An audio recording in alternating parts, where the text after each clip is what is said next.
Udi na naman si Manoy yung taga Piodorana. On duty na naman sa pag-deliver ng tinapay. Kita nyo taburbat lay bagan tinapay.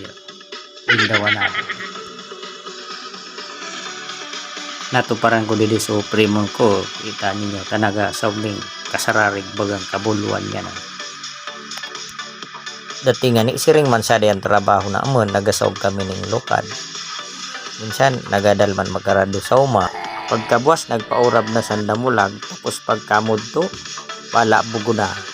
Sabay nagalangoy-langoy man dito baga sa kasang pagalabugan sa sapa. Siram sa nabaga. Napreskuan na so tao, napreskuan pa so damulag bukod.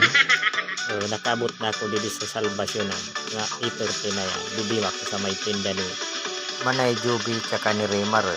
Barakal na kamo dyan. Kompleto man dyan. Ayaw pambawag sore. Wow! Arado na sa nakamo dyan.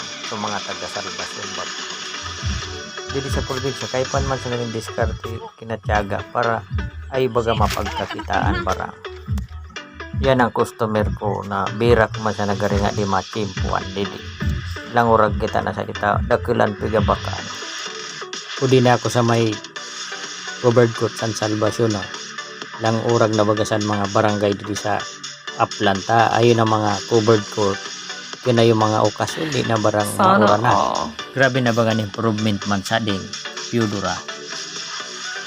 Nakabot na ako di mga Manoy sa may sukip ko. Kita ninyo talanggayon man sa covered court.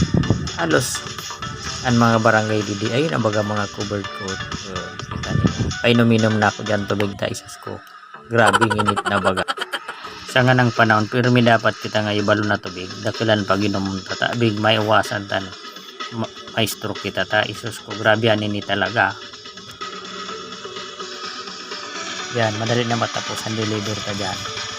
Ininom naman ta ng tubig. Sa sobrang ini talaga. Pero ay ako din nalabusan na masita sa malanggayon na. Baga swapay-apay. So baga water plant baga. Langgayon na. Wow! Yan, tapos na so deliver ta dyan mga Manoy. So kaya po na natin pamaw. Mag-snack. Wow! Snackan ko. Labing hirap. Yan sa may pansitan ni Briones baga.